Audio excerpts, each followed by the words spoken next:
Hi friends. एक और business analysis लेके आया हूँ आपके सामने। एक और कंपनी है, काफ़ी चर्चा में रही इस समय बीते कुछ वक्त में, क्योंकि इसके शेयर प्राइसेस को लेकर।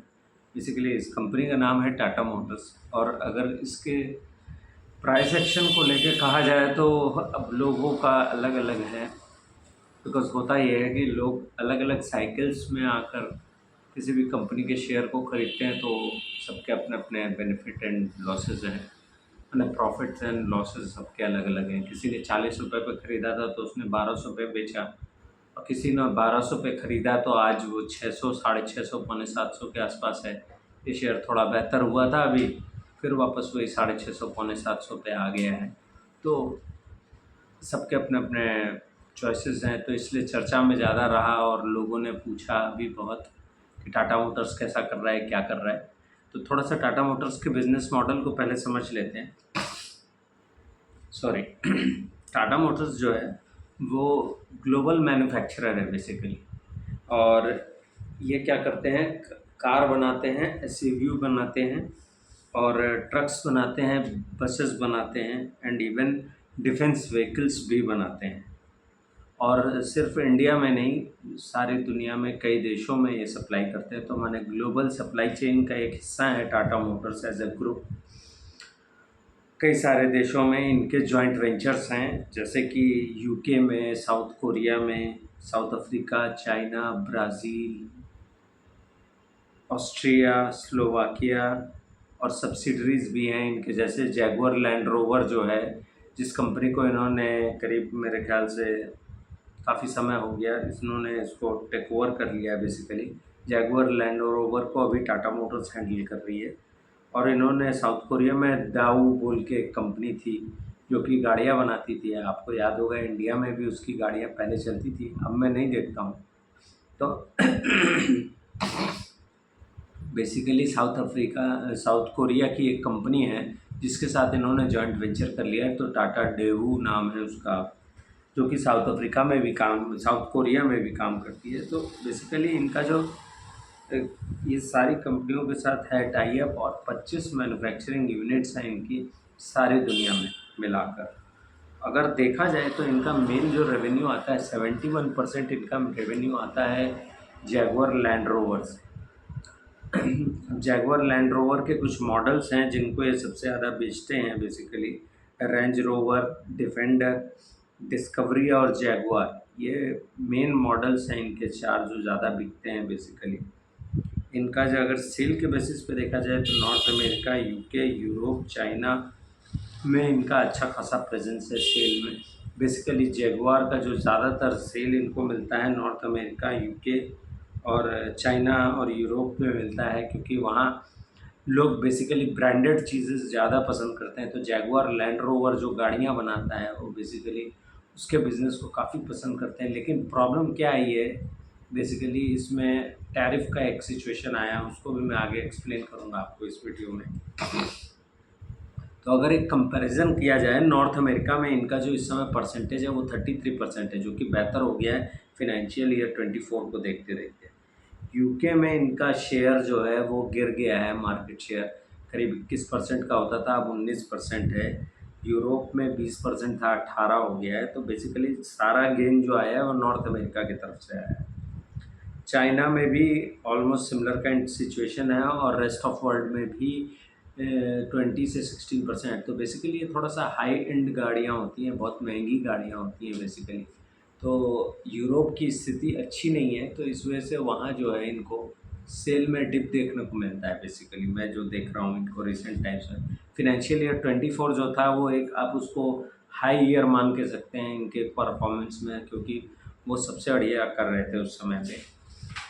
आगे अगर इसका देखा जाए तो कमर्शियल व्हीकल्स से इनको सेकंड पार्ट आता है इनका बिज़नेस का, जो कि करीब करीब अब 17% है, जो फिनेंशियल ईयर में करीब 19% था। बेसिकली कमर्शियल व्हीकल्स में ये जो है कमर्शियल, आपको ये समझेंगे कि आप इनका जो ट्रक्स, बसेस और वैन्स बनाते हैं कमर्शियल सेक्टर में, इंडिया में ये ज़्यादातर इनका डोमेस्टिक का ही सेल है। वो आउटसाइड इंडिया तो ज़्यादा नहीं बेचते कमर्शियल व्हीकल्स। ज़्यादातर इंडिया में ही बिकती हैं, लेकिन उसमें भी मार्केट शेयर जो है वो कम हो रहा है, करीब करीब 42% था, अब करीब 37 साढ़े 37% के आसपास है। बेसिकली डिमांड कम हो गई है। और सिर्फ इनका नहीं, पूरे ऑटोमोबाइल सेक्टर में आप जितनी भी कंपनियों को उठाकर देख लेंगे तो आप पाएंगे कि सबकी सेल जो है कॉमर्शियल व्हीकल्स में गिर रही है, कुछ पर्टिकुलर सेगमेंट्स और कुछ कंपनियों को छोड़कर। अभी मैं ट्रैक नहीं करता हूँ, फोर्स मोटर्स की मैं बात कर रहा हूँ, अगर आप उसको देखेंगे तो वो काफ़ी अच्छा कर रही है, बट मुझे उसका नंबर अभी इस समय कुछ आइडिया नहीं है, तो मैं उसको कमेंट नहीं करूँगा ज़्यादा वीडियो पे बेसिकली। लेकिन बाकी बात कॉमर्शियल सेक्टर में जितनी भी है, महिंद्रा का भी है या फिर टाटा मोटर्स भी हैं, अशोक लेलैंड है, इन सब का हाल, कॉमर्शियल व्हीकल्स जो बनाते हैं इन सब का हाल एक जैसा है, कोई बहुत ज़्यादा परिवर्तन नहीं है, बेसिकली डिमांड नहीं है। पैसेंजर व्हीकल का जो हिस्सेदारी है वो करीब करीब 2022 में भी 11% थी, अभी भी 11% है। तो ईवी का जो पार्ट है, माने इलेक्ट्रिक व्हीकल्स का, उसमें पैसेंजर व्हीकल्स में ये बहुत अच्छा कर रहे हैं बेसिकली। पीवी सेक्टर्स में सेगमेंट में इनकी क्या क्या गाड़ियाँ आती हैं, जैसे सेडान आती है, एसयूवीज आती हैं और इलेक्ट्रिक व्हीकल्स आती हैं। थर्ड लार्जेस्ट कार मैन्युफैक्चरर हैं ये पैसेंजर व्हीकल्स में, और उसमें जो इनकी हिस्सेदारी है वो करीब करीब 13.5% है, माने सेल में। माने 100 गाड़ियाँ अगर बिक रही हैं तो 13 गाड़ी टाटा की बिक रही हैं, इसको आप ऐसे समझें। मैंने एक पर्सपेक्टिव में डालने की कोशिश कर रहा हूँ कि बाकी बाकी लोगों का भी बड़ा बड़ा शेयर होगा, लेकिन 13% इनका है। ईवी में जो है 53% हिस्सेदारी जो है वो टाटा मोटर्स के पास है। टाटा मोटर्स ने अर्ली मूवर इफेक्ट मिला है और उन्होंने काफ़ी काम किया, बहुत जल्दी काम शुरू किया है ईवी सेक्टर पे, और मैनेजमेंट बहुत बुलिश है उस पर। और मैनेजमेंट का ये कहना है कि हम कंटिन्यूअसली इस पे काम करेंगे, क्योंकि वो ईवी को विथ हैंड होल्ड कर रहे हैं, माने शुरू से उन्होंने उसमें फर्स्ट मूवर एडवांटेज ले रहे हैं बेसिकली। टियागो बोल के इनकी गाड़ी थी, उसका इन्होंने ईवी वर्जन लॉन्च किया है बेसिकली। और ईवी चार्जिंग स्टेशन इन्होंने पूरे देश भर में करीब 18,100 ईवी चार्जिंग स्टेशन इन्होंने बैठाए हैं। टिगोर बोल के भी एक इनका ब्रांड था जो कि सीडान बनाता है, उसमें इनके प्रयास चल रहे हैं, अभी ईवी नहीं आया उसका, लेकिन ये और भी ईवी के मॉडल्स आगे आने वाले समय में लॉन्च करेंगे, ऐसा इन्होंने कहा है बेसिकली। तो अगर आप देखें इनको मैन्युफैक्चरिंग यूनिट्स इनकी 25 हैं, मैंने बताया, north America, Europe, UK, India and China. Problem क्या आती है इसमें, टैरिफ का जो इशू आया है वो करीब करीब 27.5% टैरिफ है इसमें। और टैरिफ लग जाने की वजह से क्या प्रॉब्लम आ रही है, इनका जो मेन रेवेन्यू आ रहा है बेसिकली वो 71% आ रहा है, आप ये समझें कि जैगुआर से, जैगुआर लैंड रोवर से, लेकिन वहाँ सबसे ज़्यादा टैरिफ लगा हुआ है इस समय। और सिर्फ टैरिफ ही नहीं लगा है, चाइना जो कि इनके लिए सबसे ज़्यादा ग्रोइंग मार्केट था, वहाँ पर चाइना की सरकार ने इन पे 10% टैक्स अलग से लगा दिया, तो बेसिकली कॉस्ट रेज हो गया है कंपनी का।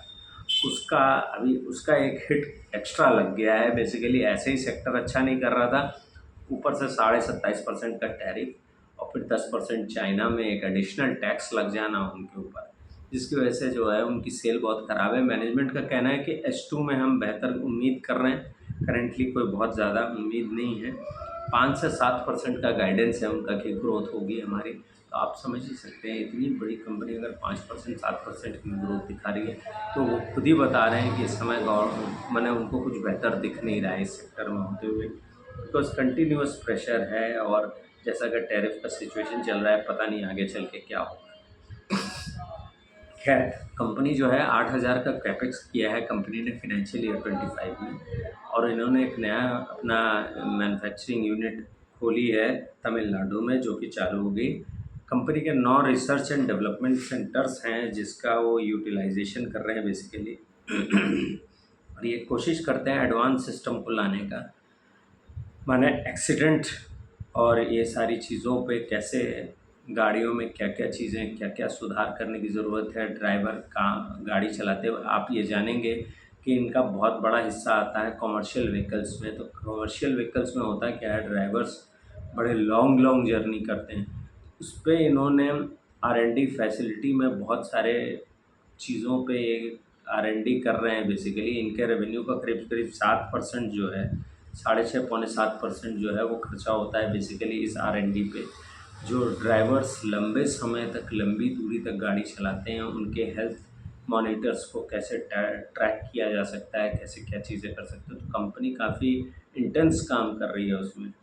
उम्मीद है कि आगे आने वाले समय में इसमें भी वो कुछ बेहतर सुविधा दे पाएँगे।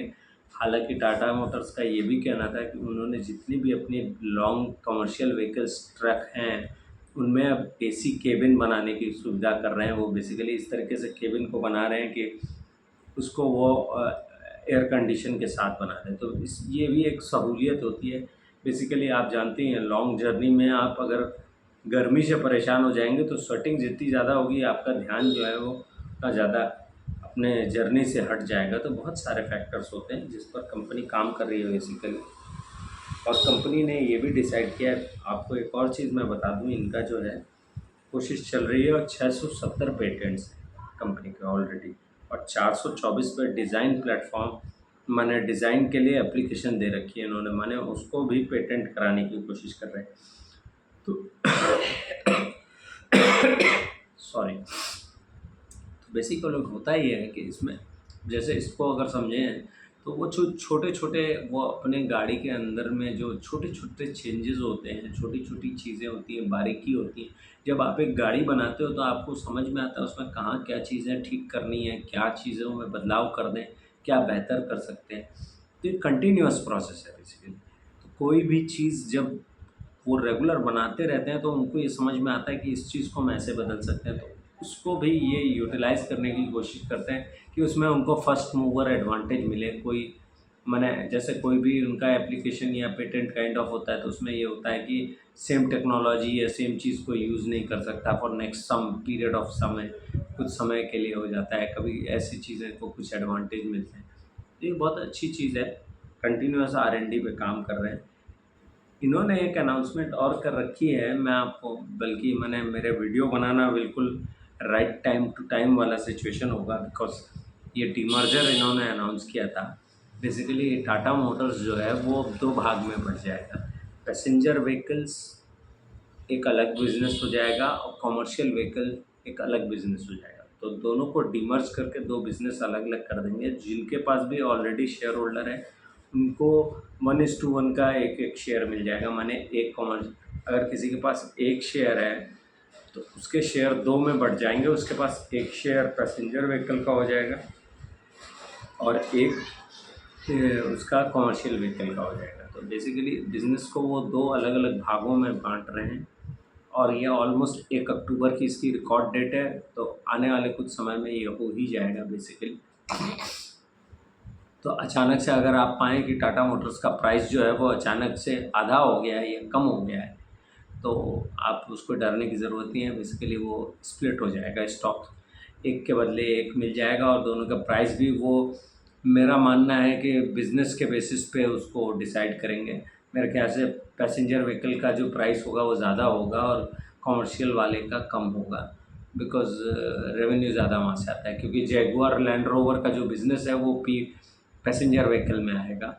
और साथ ही साथ जो इनका ईवी का बिज़नेस है या ये पैसेंजर व्हीकल्स का बिज़नेस है, ये भी उसी में जाएगा। तो ये ऑलमोस्ट 60, 70, 80% जो बिज़नेस है वो इधर रहेगा। तो उस हिसाब से प्राइस एडजस्टमेंट होना चाहिए। उम्मीद मैं यही करता हूँ, फिर बाकी तो कंपनी उस पर ज़्यादा क्लैरिटी दे सकती है। अभी उस पर तो कुछ नहीं बताया। फिनेंशियल्स पे अगर आ जाए तो बहुत कुछ देखने लायक नहीं है ख़ास। पूरे साल में करीब-करीब 3 लाख यूनिट बिके होलसेल में। मैंने सारी गाड़ियों को मिला लें तो 3 लाख गाड़ियाँ बेच दी साल भर में। और अगर इधर देखा जाए फिनेंशियल क्वार्टर टू क्वार्टर जून के लिहाज से, तो 1 लाख इनका जो रेवेन्यू है वो 1,04,407 करोड़ था इस साल। पिछले साल ये था करीब-करीब 1,07,102 करोड़। तो वहाँ से करीब-करीब 3-4 हज़ार करोड़, 3,000 2,500-3,000 करोड़ का सेल में डिफरेंस आ गया है। सेल गिर गई है 2.5% से। और पैट जो है वो बहुत ज़्यादा हिट हुआ है बेसिकली। पिछले साल इनका जून में 10,587 करोड़ का पैट था और अब सिर्फ 4,000 करोड़ का पैट है। ऑलमोस्ट वहाँ से अगर ड्रॉ डाउन देखें तो 60% प्रॉफिट हिट हो गया है। एंड जिसका मैं बहुत ही सिंपल रीज़निंग देखता हूँ कि इनको ये जो टैरिफ वाली सिचुएशन हो गई और ये सारी चीज़ें हो गई, डिमांड नहीं होना, सेल गिर जाना, मार्जिन का प्रेशर आया है। बेसिकली ओपीएम जो है, ऑपरेटिंग प्रॉफिट मार्जिन जो है, वो करीब करीब 14% से 10% आ गया। 2024 में 14% था, अब 10% है। तो वहाँ तो सीधा सीधा हिट है। और इनका जो ईपीएस है वो अगर आप देखें तो 31.63 था पर अर्निंग पर शेयर, वो घटकर अब 10.66 पे आ गया। माने अगर ₹10.5 और ₹31.5 अगर पकड़ लें तो आप देख सकते हैं 3 गुना कम हो गया है बेसिकली वहाँ से। तो इससे समझ में आता है। और यही एक्शन, ये जो भी फिनेंशियल्स बता रहे हैं बेसिकली, इसी को रेप्लिकेट होता है शेयर प्राइस में। तो अगर आप देखें कि कोई शेयर ₹1200 का था पिछले साल और अब 650 का है, तो उसका वैलिड रीज़न है, क्योंकि ईपीएस में अगर 3 गुना की कमी आ गई तो शेयर प्राइस तो अभी मैं कहूँगा हाफ हाफ, माने आधा ही हुआ है सिर्फ अगर उस हिसाब से देखें तो खैर ये कोई वैलिड वैलिड डिस्कशन नहीं होगा, लेकिन फिर भी एक मैं कह रहा हूँ कि मैंने आप इसको समझे कि रिज़ल्ट का कितना इम्पैक्ट होता है शेयर प्राइस पे बेसिकली। इन्होंने और एक चीज़ जो मैं बताना भूल गया मैं आपको, एक इफ़को बोल के एक कंपनी है, आई डोंट नो द, मैं कंट्री का नाम भूल रहा हूँ, किस कंट्री का है, तो उसको भी एक्विजिशन करने जा रहे हैं। बेसिकली वो क्या होगा, वो इनका कॉमर्शियल जो व्हीकल्स हैं उसमें इनका परसेंटेज बढ़ाएगा। वो अच्छा सेल करते हैं, उसको इन्होंने एक्वायर कर लिया है। अभी उसका ज़्यादा डिटेल कंपनी ने नहीं दिया है, बेसिकली वो डील हो गई है। उम्मीद यही है कि ये बैलेंस आउट करने की कोशिश कर रहे हैं, क्योंकि पैसेंजर व्हीकल में इनका मैक्सिमम सेल आता है और कमर्शियल व्हीकल में कोई ख़ास सेल नहीं आता है। तो इसलिए संभावना ये दिख रही है कि ये कोशिश कर रहे हैं कि इफ़को जैसी कंपनियों के साथ एक्वायर करके उस बिज़नेस को भी ग्रो करें। बेसिकली मैं कहूँगा ऑटोमोबाइल सेक्टर में अगर इस समय इन्वेस्ट करने का सोच रहे हैं इस सेक्टर में, तो मैं नहीं कहूँगा, क्योंकि ग्रोथ नहीं दिख रही है किसी भी सेक्टर में इस तरीके की। हाँ, आने वाले समय में उम्मीद ये है कि डिमांड बढ़ेगी और उसका एक इम्पैक्ट दिखेगा। तो देखते क्या है, कंपनी का भी यही कहना है कि H2 में होगा। यहाँ कोई बाई सेल की रिकमेंडेशन नहीं कर रहा हूँ मैं इस वीडियो में। मेरा बस आपसे यही कहना होगा कि कोशिश करें कि इस बिज़नेस को ट्रैक करके आगे देखें। आप अपना ड्यू डिलिजेंस करें, अपने एडवाइज़र से पूछें। और कोई आपका इससे स्टॉक से रिलेटेड कोई क्वेश्चन हो या कोई और सजेशन हो तो कमेंट में मेंशन करें। Thank you so much.